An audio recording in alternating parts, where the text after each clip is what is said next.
Inner city blues with many city hues, filled with killers, kidnappers, purse snatchers, hopeless latchers, faces of the forgotten, lost yet seeking, and the forgotten meek. This place has been pretty bleak. Hope. Hope is defined as to expect or to look forward to with desire and confidence. It's a pretty powerful word. Adding 4 letters to the end of this word, L-E-S-S, demotes this word substantially. Hopeless. I know all about this word. At the age of 15, I was emancipated. I had no family, no friends. I had been the face of the system. This subsequently led to teenage homelessness in inner city Detroit. I remember going from gas station to gas station and washing up in these public bathroom sinks. I then covered up with the dirty clothes and layered back on with the wet towels. Those bathroom floors were deplorable. Filth was a mile thick, and that wind draft was unbearable at times. I usually had a good hour and a half of shut-eye before the tenant would come, bang on the door. Where's the key? It's time for me and my backpack to go. Now, I was happy with that little bit of time because there were plenty of times where all I had to sleep were the back porches of strangers' homes. I was way too scared to sleep in one of the many abandoned houses that line block after block. Sleeping in 40-degree weather, hopelessness stung many times and on many nights. But during these cold and alone nights, I always felt something staring within, just an uneasiness to my heart. So it wasn't quite rhythmic. I don't know, during these thoughts, though, I thought about all the similar situations and stories and faces like mine and think, what went wrong or what was wrong? Well, what was wrong? There was 3 shelters for a population shy of 1 million people. Those beds stayed consistently full. I know of 2 recognizable facilities that housed the youth 21 and under. They stayed with the waiting list. I mean, they offered longer care and rendered more services. What went wrong? Factories, manufacturing started packing up, going elsewhere.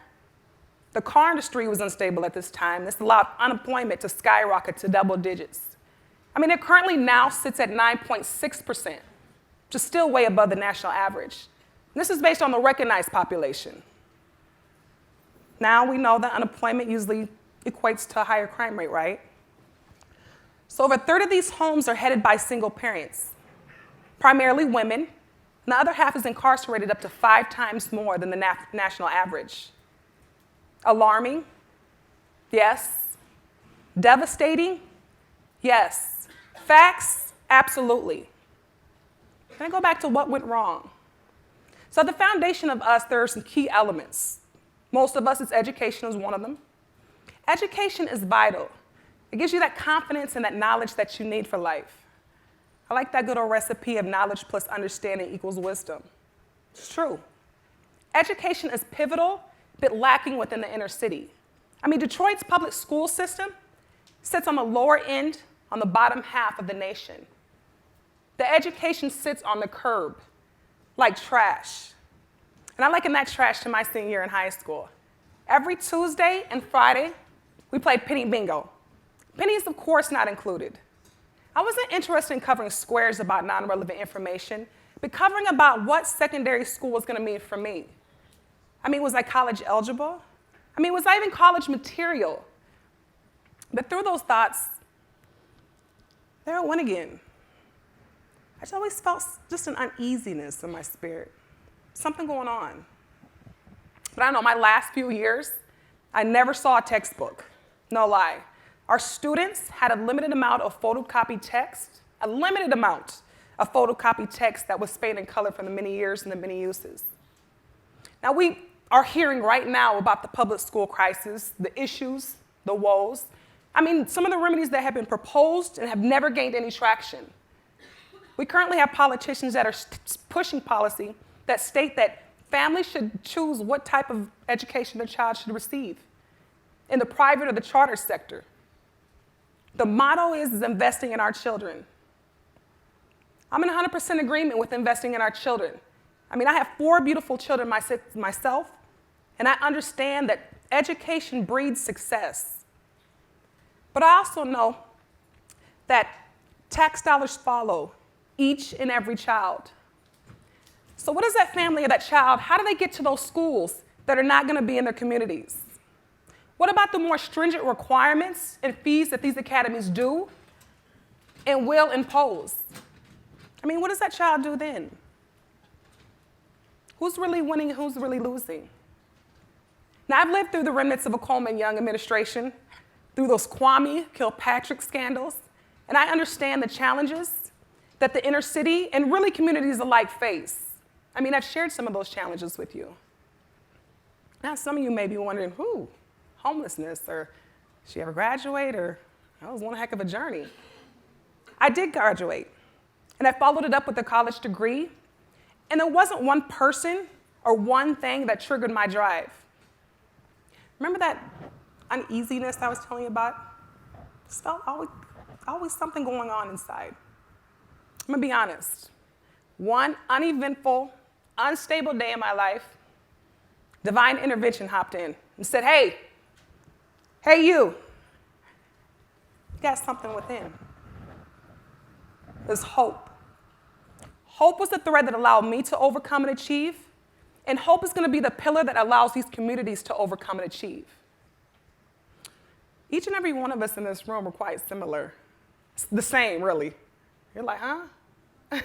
No, our ethnicity may be different, our religion, our gender, our color, the details of our life, but our fabric is the same. We all aspire the same thing as people. Validation, acknowledgement, appreciation, worth, and hope. And I'm asking you to hope for these communities and challenging you, better yet, daring you to go out and do something. Now, hope is, I give you part of the equation, which is hope, the first half. The second half is to act. Hope is the abstract, but standing up for justices for our communities is the tangible of this process. And we don't have to be a politician to have a voice. We don't have to wait for those voting polls to open to go out and act. Shirley Chisholm, the first African-American elected to Congress, said something so profound to us.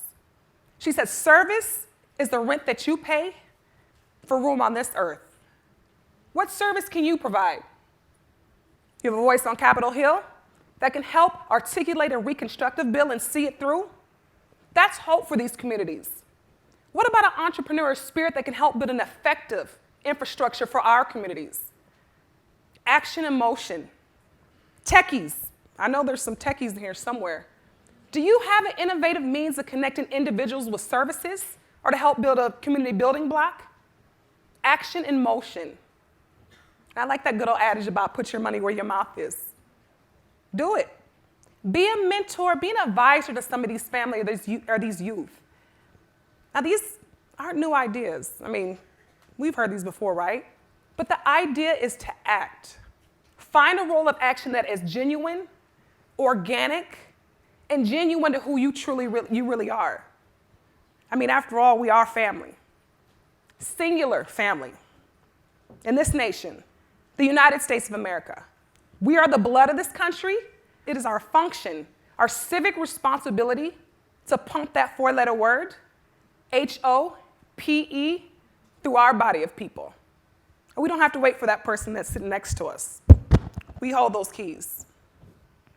Now, Detroit, Motor City, better known as the D, has added such a richness, a culture to our country. I mean, and really to the world.